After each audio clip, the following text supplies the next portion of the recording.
Stone लगा दिया, fitting करने दिया, उसने बनाने दिया, राइट, और मेरे ऑफिस में आया तो क्या हुआ? तो सर उसके ऊपर आएगा। अगर एक्सरसाइज में देखो कैसा है, जो नया चीज लगाया तो उसका आइडेंटिटी या फॉर्म या चेंज हो गया, तो if there is a change in the form और समथिंग नया आइडेंटिटी आ रहा है तो उसके ऊपर आपको एक्सरसाइज करना है। डेफिनेटली आपको उसको अनफिनिश्ड प्रोडक्ट के रूप में खरीदो ना, आप उसको ड्यूटी क्यों भरते हो? अगर स्टोन ही नहीं लगा है तो आपको अनफिनिश्ड प्रोडक्ट ही बोलो ना। नहीं, बैंगल नहीं, फॉर एग्जांपल जैसे कि ब्रेसलेट है, तो bracelet without diamonds is also bracelet, so you cannot say that it is unfinished. You cannot take that side. तो उसके बाद में तो सब लोग unfinished ही करेंगे, ऐसा होगा। उसके ऊपर ड्यूटी लगेगी ना सबसे, ड्यूटी लगेगी। every question is recorded, not worry here, and we have to taking up the door of confidence. दोनों ही फर्म एक प्रोमाइसिस में चलती है और दोनों ही फर्म मैन्युफैक्चरिंग करती है और 6 करोड़ के ऊपर मैन्युफैक्चरिंग करता है। तो एक फर्म के अंदर एक प्रोमाइसिस में दो एक्साइज नंबर अलग अलग लेना पड़ेगा या क्या करना? फर्स्ट ऑफ ऑल एक ही जगह पे दो प्रीमाइस में दो फर्म चलता है, तो दैट इज नॉट अलाउड। वो क्लबिंग प्रोविजंस आ जाते हैं and it will be treated as one excise. Excise department आपको एक ही जगह पे दो नंबर देगा नहीं। In excise, the registration is premise specific. तो जितने premise उतने नंबर देने हैं, ओके? So एक ही जगह पे आपको दो नंबर नहीं देगा, आपको एक ही नंबर देगा। तो क्लब नहीं कर सकते? नहीं, आपको क्लबिंग करना ही पड़ता है। ओके। क्लबिंग में तो जीरो नहीं पड़ना है। It will consider as a sister concern, and all the sister concern will be. Yeah, you have to pay to become zero. Yes. Showroom है, ठीक है। मैं अभी एक्साइज के बारे में इस ये कि मेरे को ड्यूटी भरनी है या नहीं भरनी है, आई एम नॉट टॉकिंग।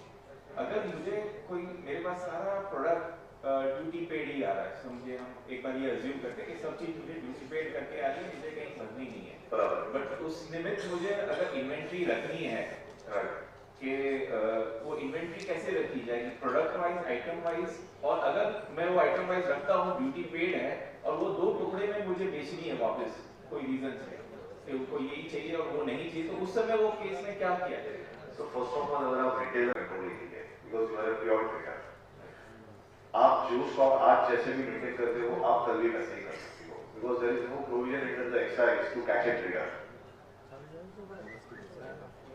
आप बता रहे हो कि मैं 100% ट्रेडिंग करता हूँ, मुझे पूरा ड्यूटी पेड माल आता है, then you are free, there is no excise duty. आप जैसे पहले करते थे, आज आप ये चालू रख सकते हो। Trader can do a business of 500 crore without an excise registration. There is no stock specific requirement, आपको ऐसे ही स्टॉक रखना है, टर्न वाइज रखना है, केजी वाइज रखना है, ऐसा कोई रिक्वायरमेंट नहीं, but I have to maintain from which data है और व्हिच वन है फ्रॉम व्हिच टू तो मेंटेन नहीं, आपको एक्सेस का कोई एप्लीकेशन ही नहीं, आप जैसे पहले करते थे वैसे ही चालू रखिए। और टुकड़ों में अगर मुझे बेचना है तो उससे क्या फर्क है? Item wise you don't need to see. You are not manufacturing. आप मैन्युफैक्चर नहीं हो, आपके ऊपर ड्यूटी नहीं आते। ओके। ऐसा जो हमारा रिटेल भी है, हाँ। तो जैसे इन्वेंट्री अगर अपन सेपरेट रखना कंपल्सरी है या अपन ज्वाइंट में अगर we have total stock in this one, और नंबर 1 क्वेश्चन है, सेकंड इज जैसे टर्नओवर का आप जो बात कर रहे हैं, हाँ। वैसे हमने जितना मैन्युफैक्चरिंग किया है 10 करोड़ का किया है, हाँ। और कुछ व्यापारी हमको जैसे गोल्ड देते हैं, हाँ। तो वो वैल्यू भी टर्नओवर में काउंट होगी या नहीं होगी?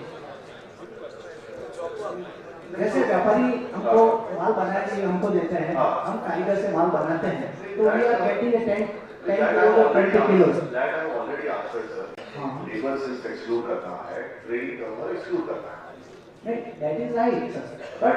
But one showroom has given our to 2 kilo for the manufacturing purpose. It is not our stock. It is stock of the separate one. Right sir, in case of jewellery उन्होंने बोला है कि सिर्फ principal manufacture को duty करना है, job work को exempt कर दिया है। Yes. किसी का माल अगर आपके पास आया है for job working purpose, then there is no excise duty, आपकी कोई लायबिलिटी नहीं है। It is not calculated in the term. It is not calculated. Oh, thank you. Labour work को डायमंड के ऊपर कोई भी एक्साइज नहीं है। बराबर। सपोज मैं डायमंड मैन्युफैक्चर कंपनी के पास जा रहा हूँ, मैं वहाँ पे आपको ज्वेलरी सिलेक्शन कर रहा हूँ, तो वो मुझे बिलिंग जो करेंगे गोल्ड लेबर की कॉस्ट पे करेंगे कि इंक्लूडिंग ऑफ डायमंड वैल्यू के साथ में करेंगे? Definitely when you buyer jewellery gold और डायमंड दोनों मिलके ही करेंगे, तो डायमंड तो ज्वेलरी के ऊपर लगे हुए हैं। तो दैट इज एप्लीकेबल। हाँ, ओके। सेकंड क्वेश्चन सर, जब मेरा बेसिकली रिटेल है तो जब हम कस्टमर से ओल्ड गोल्ड लेते हैं तो उसके ऊपर भी कुछ परसेंटेज कस्टमर से चार्ज करना है कुछ, क्योंकि अभी ऐसी बात हो रही थी 9.5% या 12% किसी कस्टमर के ओल्ड गोल्ड अमाउंट के ऊपर एक्सेस देना है। It is not like VAT कि अगर आपने यूआरडी परचेज किया तो आपको वैट भरना पड़ता है।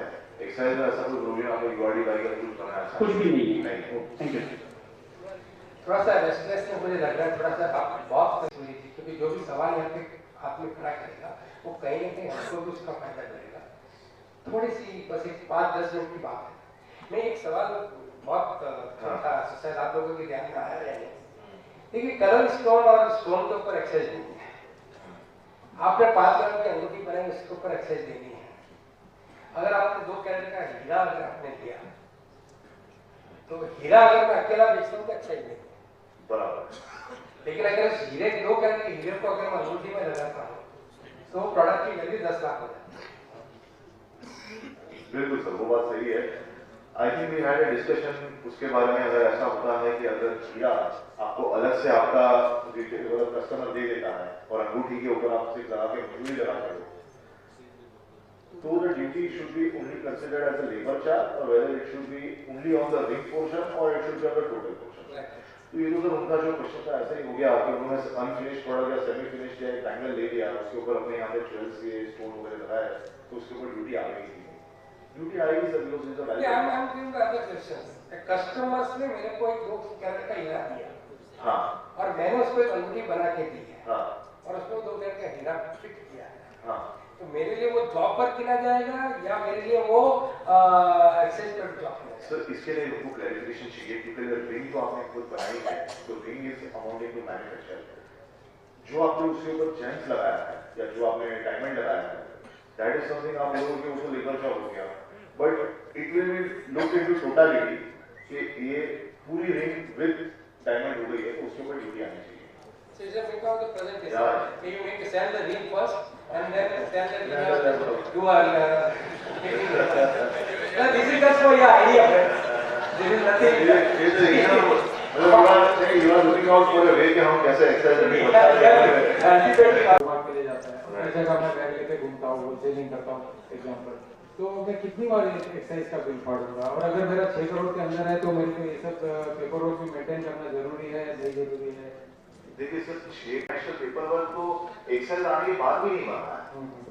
अगर एक्सेल ड्यूटी आपको एप्लीकेबल है तो ऐसा कोई स्पेसिफिक चालान नहीं बनाना है, सिर्फ आपको चालान के ऊपर जो आप बनाते हो आज सिर्फ उसके ऊपर आपका रजिस्ट्रेशन नंबर डालना है।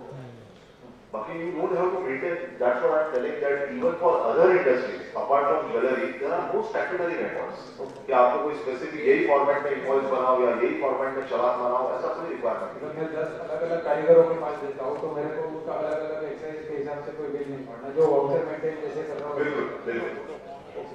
जो स्टॉक का आपने फॉर्मेट बोला है, स्टॉक जो मेंटेन करना है, जैसे ग्रामेज और कैरेटेज सिखानी है या इतने रिंग है? As per the centralized sales tariff act, आपको केजी वाइज घेशील ना त्यावर कोण रोज नको If you people are comfortable in maintaining numbers और अगर आप ड्यूटी फाइनल प्रोडक्ट पे डिस्चार्ज करते हो तो कोई प्रॉब्लम नहीं है। एंड जैसे इन्होंने भी बोला कि मैं 10 जगह बैग लेके घूमता हूँ, तो every time I am going. Sir आप बैग लेके घूमो बट उसका साथ में कोई तो डॉक्यूमेंट या चालान रखो, वाउचर नॉर्मल वाउचर जैसे then it is fine, it is normal।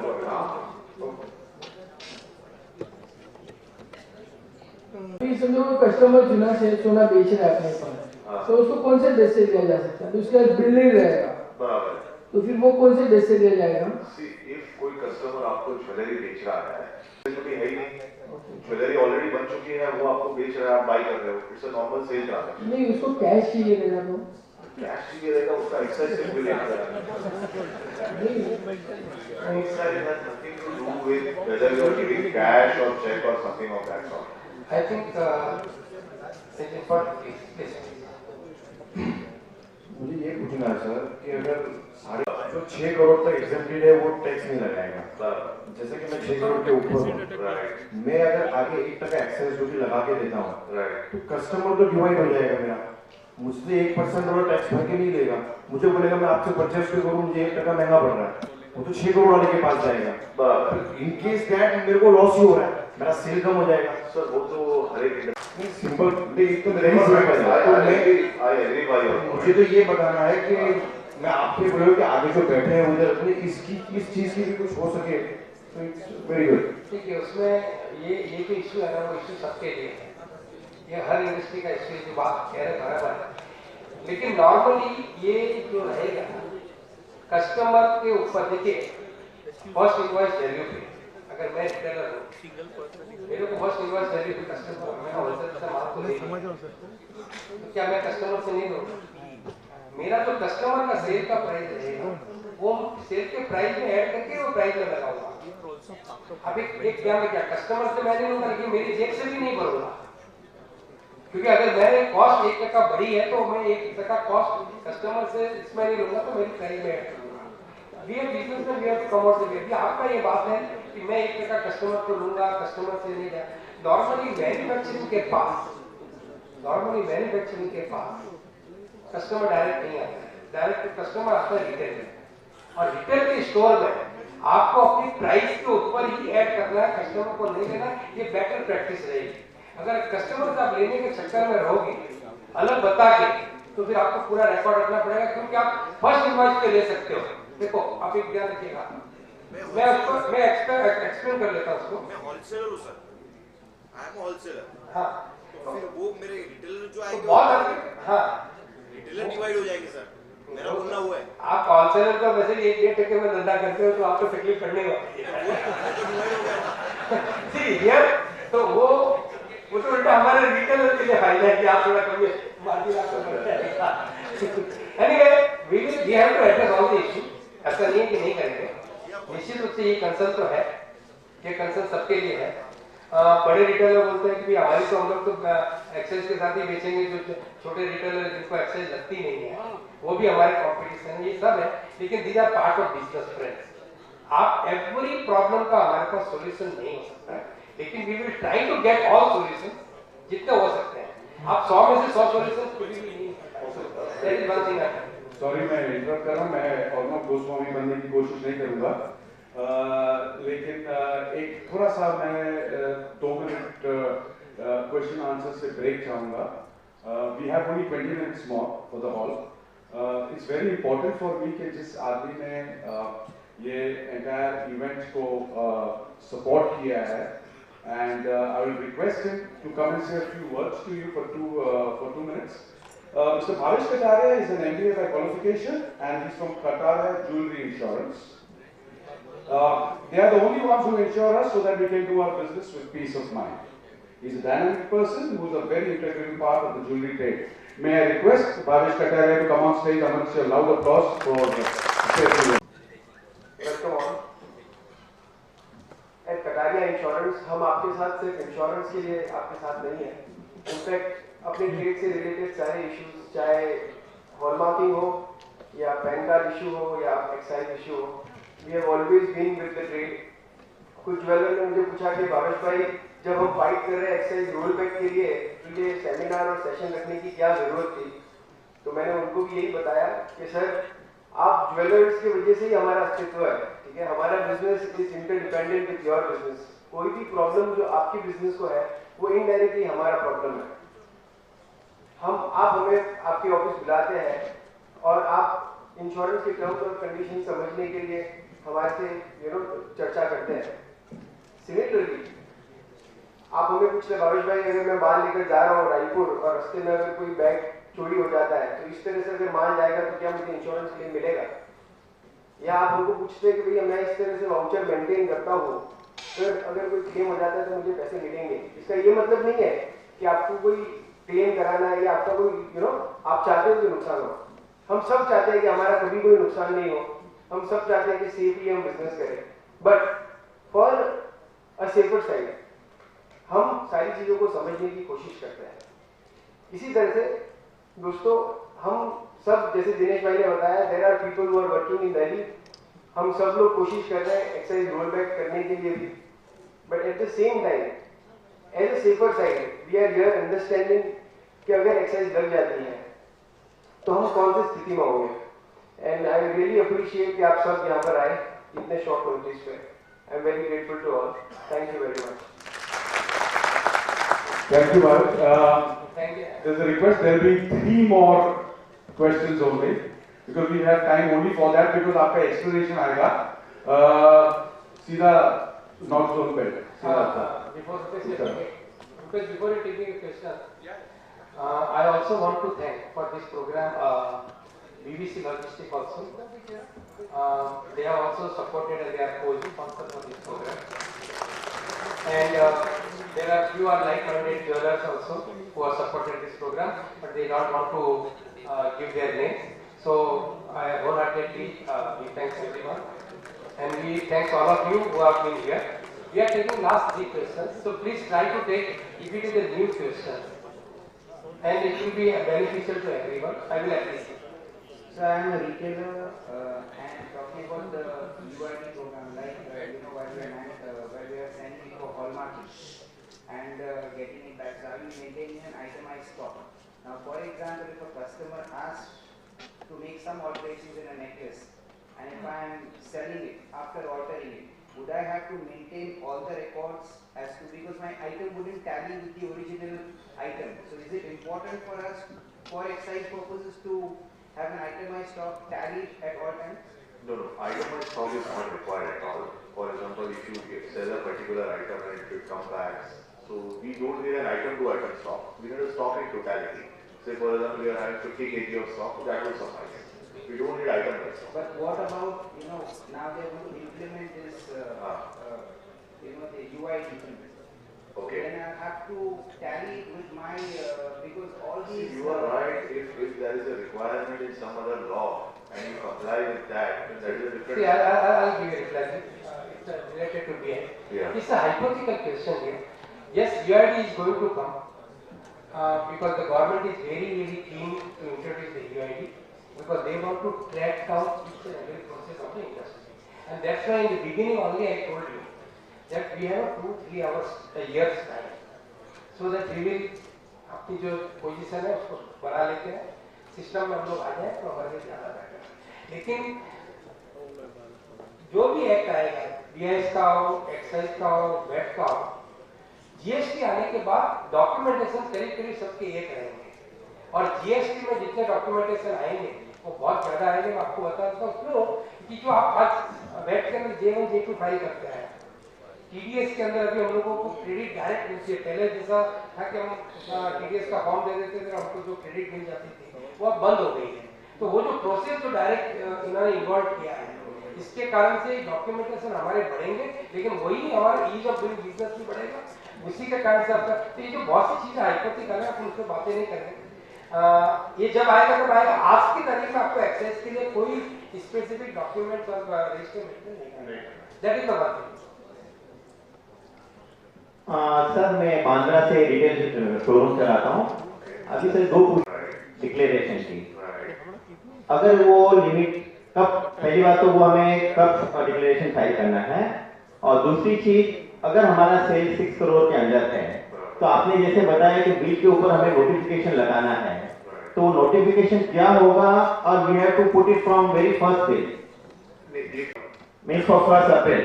अभी 1 अप्रैल में अभी हम जो बिल इश्यू करेंगे उसके ऊपर नोटिफिकेशन. सर उस नोटिफिकेशन का कोई फॉर्मेट है sir? First one they are on strike sir, ऐसे कोई बिल पड़ा नहीं है. नहीं सर, अभी जैसे आप बता रहे हैं कि रोल बैक के चांसेस कम है and we are coming in normal trade now. तो सर अभी वो नोटिफिकेशन का फॉर्मेट क्या है? कोई फॉर्मेट नहीं है ऐसा. There is a simple line which says कि turnover exempted up to clearance value of 6 crore as per notification number 8 of 2003. If you want, you can share it with the. It will be better sir if you can send it on the WhatsApp or something. And other thing sir, notification चाहिए, क्या wordings लिखना है, that will share it with you. You can just put it on. और sir ये declaration कब file करना है हमें? डिक्लेरेशन नॉर्मली लास्ट ईयर का करंट ईयर में करना होता है. नहीं सर, जो अभी आपने 540 की थ्रेशोल्ड लिमिट बताई है, 540 इज के सपोज आपका प्रीवियस ईयर का टर्नओवर 6 करोड़ के अंदर है सर, वो अंदर है और 12 करोड़ की भी लिमिट एप्लीकेबल नहीं है. Once you cross that, you will file. Means whenever I cross the limit of 540, that time I will file the declaration. और ये notification from very first bill लगाना है. Okay sir. दोस्तों मैं नहीं वेट लास्ट क्वेश्चन के पहले मैं 2 बातें और क्लियर करना चाहता हूँ कि बहुत से सवाल आपके दिमाग में होंगे, शायद आपने नहीं भी पूछे होंगे। कुछ क्लियरिफिकेशन आने के बाद स्टेट बॉडी एफएक्यू लेके जरूर आएगी। उस एफएक्यू के अंदर आपके सवालों के जवाब भी होंगे, आपकी किस तरह के डॉक्यूमेंट रखना है, डॉक्यूमेंट में क्या लिखना है, किस तरह से आपको कम्युनिकेट करना है, और शायद स्टेट बॉडी अगर चाहेगी तो अपने हेल्पलाइन नंबर भी इशू करेगी। मैं जिस स्टेट बॉडी से जुड़ा हूं वो तो हेल्पलाइन इशू करते हैं और वो इस तरह के एफएक्यू बनाते हैं। आपको उसके लिए आपको वेट करना है। एक लास्ट क्वेश्चन लेने के पहले मैं जस्ट आज का मैंने वोट ऑफ थैंक्स जब मैंने दिया है तो एक वोट ऑफ थैंक्स मैंने लास्ट तक इसलिए नहीं दिया, ये पूरा का पूरा प्रोग्राम जो हुआ है वो सपोर्ट किया गया है जेल नेट की तरफ से, जो मोबाइल ऐप है। और जेल नेट भी बहुत लोग जेल नेट नाम आप शायद नहीं जानते होंगे, लेकिन उस व्यक्ति को यहाँ पर बैठे सब लोग जानते होंगे। वो है मिस्टर विकास चौरासमा, जो पहले बीजेपी के साथ जुड़े हुए थे और अब उन्होंने एक बहुत अच्छा मोबाइल ऐप बनाया है। अगर आप लोगों ने उसको डाउनलोड नहीं किया तो कर लीजिए, उसकी कोई चार्ज नहीं है, ठीक है। वो आपके इंडस्ट्री के लिए बहुत काम का ऐप है और उनकी मेहनत है कि इस प्रोग्राम में हम लोग यहाँ पे खड़े हुए हैं। एक लास्ट क्वेश्चन लेते हैं और उसके बाद फिर हम आज आप लोग यहाँ